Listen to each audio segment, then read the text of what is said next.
Sekarang mari kita telusuri bagaimana dan dari mana kita asal sekarang. Nah, ini sebenarnya akan menyangkut rahasia ketuhanan atau masuknya ke ilmu khususil khusus. Namun kami menemukan kitab umum, salah satu kitab yang bernama Kitab Sirrul Asror. Jadi kami memberanikan diri, bukan maksud untuk membuka rahasia Allah, tapi di sini kami akan membacakan lah istilahnya ya, tafsiran dari kitab tersebut, karena kebetulan kitab ini sesuai dengan suluk dalam ilmu makrifat dan sesuai dengan pengalaman spiritual dari silsilah Syekh Syarif Hidayatullah, silsilah yang kami pakai dalam ilmu suluk dari Sunan Gunung Jati. Assalamualaikum warahmatullahi wabarakatuh. Salam tilawah semesta. Alhamdulillah wa syukrulillah wassalatu wassalamu ala rasulillah. Sahabatku, sahabat tilawah semesta yang kami hormati, sebelumnya kami mau mengucapkan terima kasih atas berkenannya meluangkan waktunya di channel yang sederhana ini, dan terima kasih juga bagi yang sudah like, berkomentar, dan subscribe-nya. Semoga berkah selalu. Yang belum subscribe silakan, jika berkenan subscribe dan bermanfaat agar tidak ketinggalan dari ilmu makrifat yang ada di channel Tilawah Semesta ini. Sahabatku, sekarang kita akan membahas tentang awal penciptaan makhluk.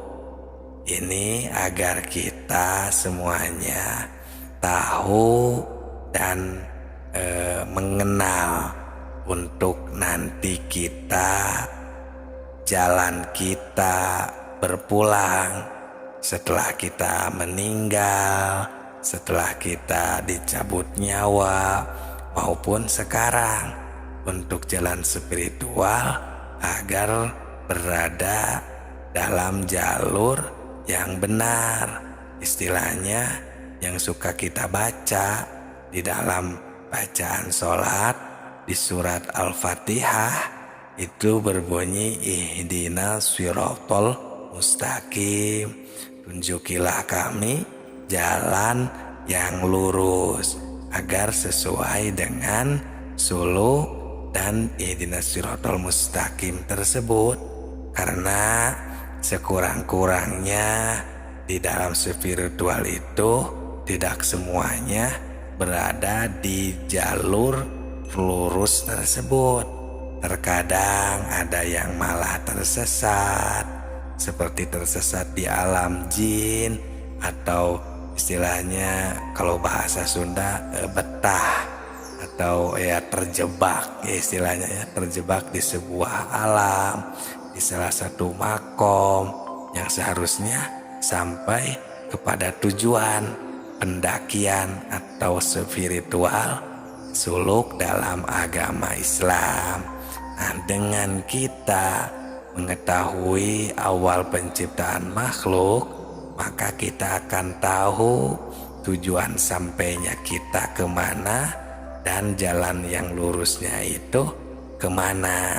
Nah, itu sahabatku ya, ini kami menemukan salah satu kitab yang bernama Sirrul Asror. Jadi di dalam kitab tersebut banyak sekali menerangkan tentang asal muasal kejadian manusia. Jadi kita bisa mengambil hikmahnya dari kitab tersebut, karena di dalam kitab tersebut adalah hasil dari istilahnya sebuah karangan yang dapat dipertanggungjawabkan. Istilah karangan ini maksudnya penemuan yang dicatat, yang diangit jadi sebuah catatan, bukan hasil mengarang maksudnya. Nah, ini dapat dipertanggungjawabkan kebenarannya karena sesuai dengan kenyataannya dan bisa dirasakan juga oleh diri sendiri kalau kita sudah memahaminya. Nah, di dalam kitab tersebut yang bernama Sirrul Asror, di sana diketahui menerangkan bahwa awal mula makhluk yang pertama diciptakan itu adalah Ruh Muhammad. I'lam wafaqakallahu lima yuhibbu wa yardu lima khalaqallahu ta'ala ruha Muhammadin awalan. Jadi yang awal diciptakan itu diciptakan oleh Allah, oleh Tuhan, adalah Ruh Muhammad. Diciptakannya itu minuri jamalihi, ya, diciptakan dari cahaya jamal Allah. Nah, ini kamakola azza wa jalla, sebagaimana firman Allah di dalam hadis qudsi yang berbunyi khalaqtur ruha Muhammadin min nuri wajhi. Ya, awalama khalaqallahu ruhi awalan, ya, wa awaluma khalaqallahu nuri awalan, wa awaluma khalaqal kalam atau kolam awalan, wa awaluma khalaqallahu al-aqlu. Nah, di sana ada banyak yang pertama diciptakan itu ada 3 macam. Yang pertama yang awal diciptakan oleh Allah itu bernama Ruh. Itu sabda Nabi dari hadis qudsi. Ruhku, kata beliau, yang pertama kali diciptakan. Kemudian yang kedua berfirman lagi, dan yang pertama diciptakan Tuhan adalah cahayaku. Dan kemudian Allah bersabda lagi, yang pertama kali diciptakan oleh Tuhan itu adalah kalam. Nah, ini kita harus benar-benar memahami. Ini yang diciptakan Allah itu ada ruh, ada cahaya, ada kalam. Ya, ruhku, cahayaku, dan kalam. Ini yang mana yang paling pertama? Nah, agar kita tidak bingung, agar mudah dipahami, nah dilanjutkan fal muradu minha syai'un wahidun wa huwa al haqiqatul muhammadiyatu. Nah, cahaya, kalam, dan akal itu pada dasarnya adalah satu, yaitu hakikat Muhammad.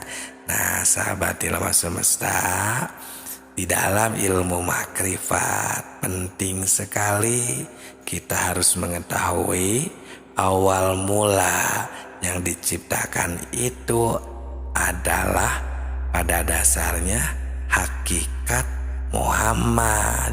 Walaupun namanya ada ruhku, ada cahayaku, ada kalam, itu intinya adalah hakikat Muhammad. Nah, di dalam ilmu makrifat kita yang sampai yang jalan yang lurus itu, jika kita benar-benar diperkenalkan oleh pembimbing, oleh guru, oleh mursyid kita, yaitu jika kita sampai ke hakikat Muhammad, maka itu adalah pendakian yang benar. Nah, sekarang kenapa hakikat Muhammad itu diberi nama cahayaku, diberi nama ruhku, diberi nama kolam. Nah, dilanjutkan ya, lakin sumia nurun, walakin sumia aklun, walakin sumia kolamun. Nah, ini ada alasannya masing-masing. Nah, hakikat Muhammad disebut nur itu likaunihi hafian anidulumatil jalaliyati. Nah, disebut nur ya, hakikat Muhammad itu istilahnya kan tadi cahayaku. Disebut nur itu karena bersih dari cahaya, bersih dari kegelapan maksudnya ya, cahaya kegelapan. Jadi bersih dari kegelapan saja ya, agar mudah dipahami ya, yang menghalangi. Nah, ini sesuai sabda Allah ya, wa qala ta'ala qad ja'akum minallah nuron wa kitabun mubin. Nah, itu ya, telah datang kepadamu cahaya dan kitab penerang dari Allah. Nah, kemudian kenapa hakikat Muhammad itu dinamakan ruhku? Hakikat Muhammad itu ya disebut ruhku, nur tadi itu ya. Kemudian cahayaku. Nah, cahayaku udah. Sekarang kenapa hakikat Muhammad itu disebut akal? Ya karena ialah yang menemukan sesuatu. Ya, kenapa disebut akal? Likauni al kulliyatu. Terus kemudian kenapa hakikat Muhammad itu disebut kalam? Karena ia yang menjadi sebab perpindahan ilmu, seperti halnya mata pena sebagai pengalih ilmu di alam lahut. Nah, itu ya. Kolaman, kenapa disebut kolam? Karena istilahnya kama anal ilma sababun ya, ilman al hurufat furuhul muhammadiyah khulasatul akwan. Nah, itu ya, min alami fi alamil lahut. Nah, seperti itu. Jadi intinya agar kita mudah memahami, awal yang diciptakan itu adalah hakikat Muhammad. Kenapa? Kan sekarang jadi kita mengetahui istilahnya waktu Nabi Adam diterima kembali, diampuni, dimaafkan setelah Nabi Adam istilahnya diusir dari surga atas kesalahannya. Nah, Nabi Adam itu di dunia ini beliau istilahnya terus mengakui kesalahan, minta ampun kepada Allah. Nah, Allah itu menerima taubat dan ampunannya ini karena Nabi Adam di sana menyebutkan bahwa ada hakikat Muhammad ya, di istilahnya di sisi Allah. Allah sampai bertanya, kenapa menyebut nama Muhammad sedangkan Muhammad belum diciptakan? Nah, karena Nabi Adam melihat di sisi Allah itu ada Muhammad. Nah, itulah karena adanya hakikat Muhammad. Nah, itulah sahabatku ya, jalur yang lurus di dalam pendakian. Kita harus mencapai ke istilah hakikat Muhammad. Kemudian wa khalaqallahu arwah. Nah, setelah ini baru Allah menciptakan dari ruh Muhammad itu, menciptakan semua arwah ya, fi alamil lahut, di alam lahut. Wa khalaqallahul arwah kullaha minhu fi alamil lahut. Nah, dari ruh Muhammad itulah Allah menciptakan semua ruh arwah ya di alam lahut wa fi ahsani takwim al hakiki. Nah, di sana itu berbentuk atau dalam bentuk yang terbaik, yang hakiki. Karena ini adalah awal ya, mulanya penciptaan makhluk. Jadi yang terbaik ya, bentuk awal istilahnya. Nah, wahwa ismu jumlatil insi bidalikal alam, itulah nama seluruh manusia di alam lahut. Ya wa bidalikal alam wahwa alwatnul asli. Nah, inilah alam asal atau negeri asal. Istilah di dalam ilmu hakikat itu watonul asliyah. Nah, kita yang ingin berpulang kepada Allah akan melewati watonul asli yang bernama negeri asal. Nah, kita ya yang suluh kepada Allah akan diberitahu ya tentang ini semua, tentang hakikat Muhammad, tentang watonul asli ya, akan diberitahu pasti. Karena di makom hakikat itu akan dinyatakan semuanya, akan dibuktikan oleh guru, oleh pembimbing kita masing-masing.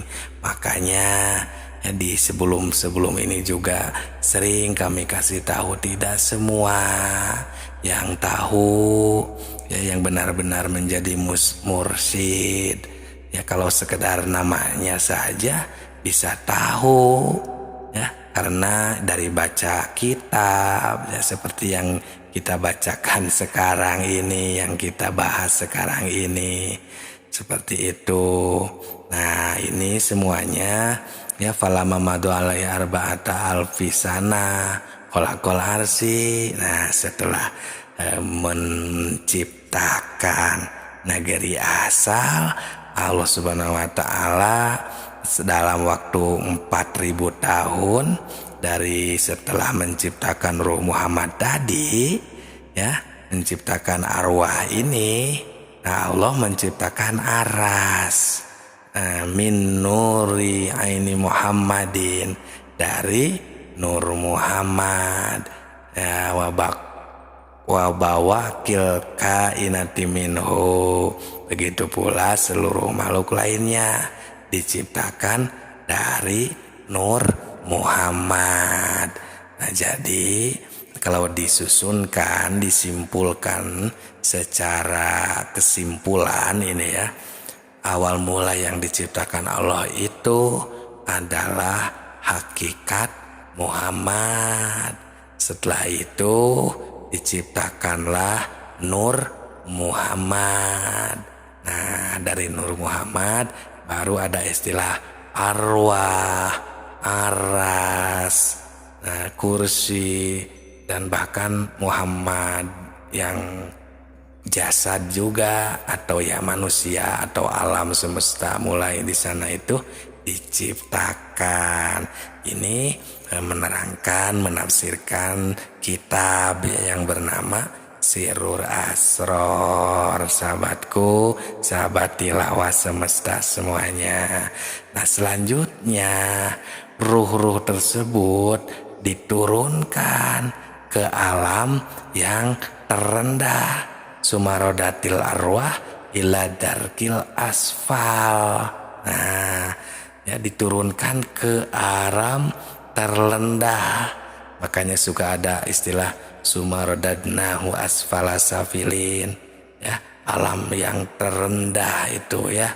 Makanya neraka yang paling bawah juga dinamakan asfala safilin. Nah, itu sahabatku ya, karena itu terendah ya. Nah, ini juga setelah ruh-ruh diturunkan, diciptakan tadi ya, maka ini sudah ada di posisi yang terendah. Nah, jadi kita semua ruh manusia, apalagi manusia yang berjasa di ini ini kita semua berada di alam yang terendah. Makanya disebutnya dunia. Nah, kita harus paham ya. Karena dunia ini kan itu kalau dari pandangan santri atau istilah santri, nah dunia ini kan segatnya ini af'al tafdil. Ya, dunia ini dari adna, ini alam terendah. Adna ini kalau af'al tafdil kan harusnya wajan af'alun. Kok ini dunia wajan fu'la.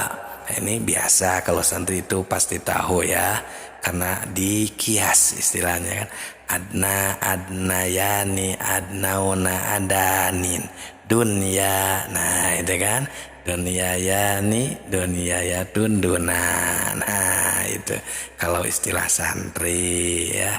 Ya mungkin yang pernah berpesantren ilmu alat lah ya lebih paham lagi. Nah itu ya dunia alam terendah. Dan mulai di sana itu diciptakan makhluk-makhluk ya seperti jasad. Nah ini sebagaimana firman Allah subhanahu wa ta'ala, sumarodadnahu asfala safilin. Kemudian aku turunkan manusia ke tempat yang terendah. Nah ini sahabatku ya, yakni nazalahu awalamin alamil lahut ila alamil jabarut fa'alaisa humullahu ta'ala binuril jabarut kiswatun bainal haromaini. Nah proses turunnya ialah setelah ruh diciptakan di alam laut, maka diturunkan ke alam jabarut, dibalut dengan cahaya jabarut.